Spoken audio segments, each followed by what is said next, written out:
Salam, perkenalkan, nama saya Marcelino Sera dari kelas C, NIRM 1020119542. Melalui video ini saya akan menjelaskan materi tentang apa yang saya dapatkan dalam satu semester ini, mata kuliah strategi pembelajaran pendidikan agama Kristen. Dan materi yang saya ambil dari sini yaitu pentingnya strategi pembelajaran dan macam-macam strategi pembelajaran. Ya, langsung saja masuk dalam penjelasannya. Materi yang pertama yaitu pentingnya strategi pembelajaran. Dibagi dalam beberapa bagian. Itu yang pertama itu memberikan rumusan acuan kegiatan pembelajaran. Adanya strategi pembelajaran untuk membantu guru agar memiliki gambaran bagaimana cara membantu siswa dalam kegiatan pembelajaran. Hal ini kenapa dilakukan? Karena peserta didik memiliki perbedaan baik pengetahuan, latar belakang sosial, dan tingkat ekonomi.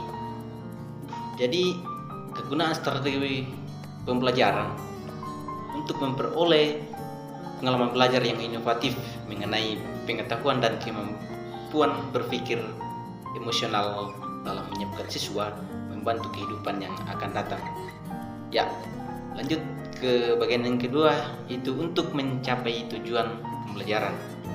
Nah, strategi pembelajaran adalah suatu rencana, metode dan perangkat aktivitas terencana untuk meraih tujuan pembelajaran, sehingga rangkaian kegiatan ini yang menggunakan metode, sumber daya, kemudian juga penggunaan alat dan bahan tertentu itu benar-benar disesuaikan dengan acuan tujuan pembelajaran yang telah direncanakan oleh guru. Kemudian yang ketiga, menarik minat bakat peserta didik. Pembelajaran menyenangkan memang selalu menjadi harapan bagi para peserta didik maupun pendidik. Oleh karena itu, pendidik harus memiliki strategi pembelajaran yang kreatif. Nah, salah satu fungsi dari strategi pembelajaran bagi pendidik yaitu untuk menarik minat belajar peserta didik. Suatu nilai lebih untuk sebuah inovasi dan kreativitas jika seorang pendidik dapat menerapkan pembelajaran yang tidak hanya menilai peserta didik dari sisi pengetahuan dan keterampilan saja, namun yang tidak kalah tidak pentingnya yang harus seorang pendidik lakukan, perhatikan itu juga ranah afektif atau sikap. Nah, ketika peserta didik mengikuti sebuah proses pembelajaran, maka sikap atau afektif ini harus diperhatikan oleh pendidik. Nah, peran strategi pembelajaran menjadi pengingat ketetapan seorang pendidik untuk menentukan kegiatan pada suatu kelas tertentu. Jadi, setiap kelas dalam suatu sekolah mampu memiliki daya tangkap yang berbeda-beda, sehingga bisa jadi antara kelas satu dengan kelas yang lain dengan materi yang sama itu menggunakan strategi pembelajaran yang sama. Nah, yang keempat yaitu memotivasi, mendorong, menggerakkan, membimbing, dan mengerahkan peserta didik. Kegiatan pembelajaran merupakan suatu kegiatan untuk memotivasi, mendorong, menggerakkan, membimbing, dan mengerahkan agar anak-anak didik kita mau belajar dengan menggunakan potensi, baik potensi kognitif, afektif, dan psikomotorik. Nah, potensi tersebut dapat tergali apabila belajar dengan kekuatan dan kemampuan sendiri, dengan mengolah tahap demi tahap pembelajaran yang akan dilakukan dengan efektif. Pembelajaran akan berpusat pada siswa, di mana pendidik berperan sebagai fasilitator, sebagai pembimbing yang mengelola pembelajaran.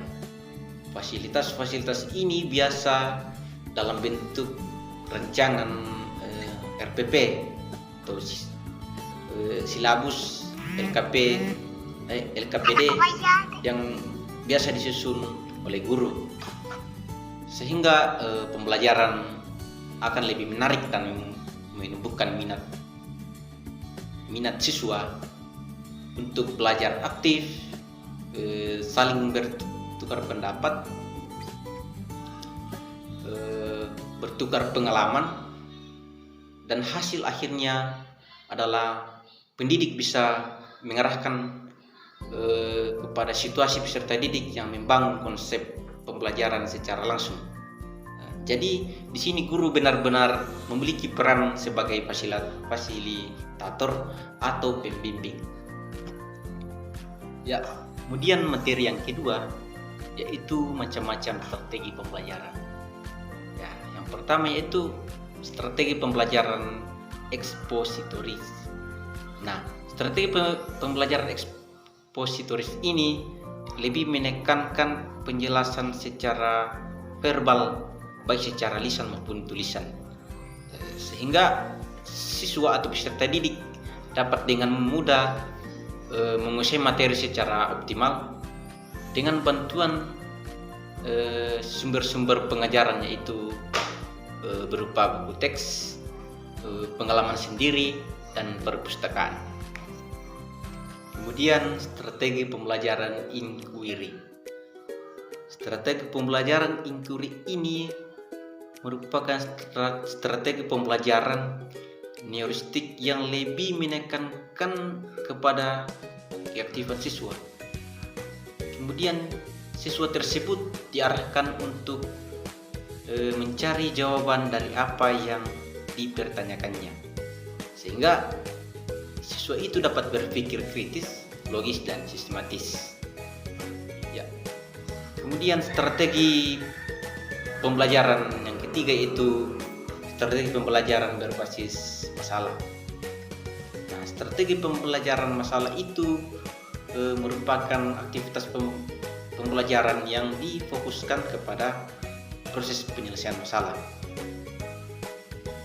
Kemudian strategi pembelajaran kooperatif. Nah, strategi pembelajaran ini lebih kepada peserta didik bekerja sama dengan kelompok-kelompok untuk mempelajari suatu materi. Nah, kerjasama yang dilakukan para peserta didik itu untuk mencapai tujuan bersama. Nah, dapat kita simpulkan bahwa strategi pembelajaran kooperatif ini adalah rangkaian kegiatan pembelajaran di mana peserta didik di dalam sebuah kelompok dapat bekerja sama dan mendiskusikan materi pelajaran yang sedang dipelajari sehingga tercapai. Kemudian yang kelima yaitu strategi pembelajaran afektif. Nah, strategi pembelajaran ini di mana menghadapkan peserta didik kepada permasalahan atau situasi yang mengandung problemalitas. Dapat disimpulkan bahwa strategi ini merupakan pembelajaran yang menekankan kepada peserta didik agar mempunyai sikap yang positif pada diri siswa atau peserta didik. Ya, itulah penjelasan materi dari saya mengenai pentingnya strategi pembelajaran dan macam-macam strategi pembelajaran. Sekian dan terima kasih.